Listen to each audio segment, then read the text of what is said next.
হে আল্লাহ, আজকে 40 বছর হয়ে গেছে আমি এই বোতলের মধ্যে বন্দি। তুমি তো বলছিলা তোমার একটা নেক বান্দা আইসা আমার এই জায়গা থেকে মুক্ত করব।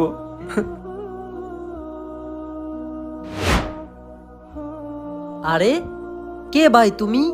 আর এই বোতলের মধ্যে বন্দি কেন? হ্যাঁ, তার মানে তুমি আমার দেখতে পারতেছো? আর তুমিই মনে হয় সে বান্দা যার জন্য আজকে 40 বছর যাবত আমি এই বোতলের মধ্যে অপেক্ষা করতেছি।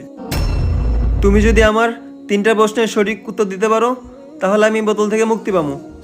ঠিক আছে, তুমি তোমার প্রশ্ন করো, আমি তোমার প্রশ্নের উত্তর দিতাছি। এমন কোন জিনিস যা আমরা দেখতে পারি কিন্তু আল্লাহ তাআলা দেখেন না? এটা হলো স্বপ্ন, যেটা মানব জাতি দেখে কিন্তু আল্লাহ তাআলা দেখে না।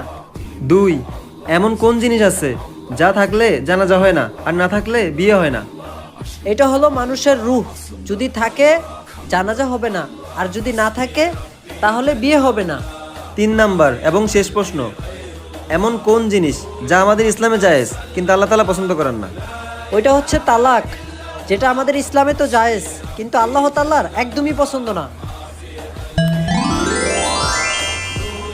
হে আল্লাহ, তোমার কাছে লাখ লাখ শুকরিয়া আল্লাহ।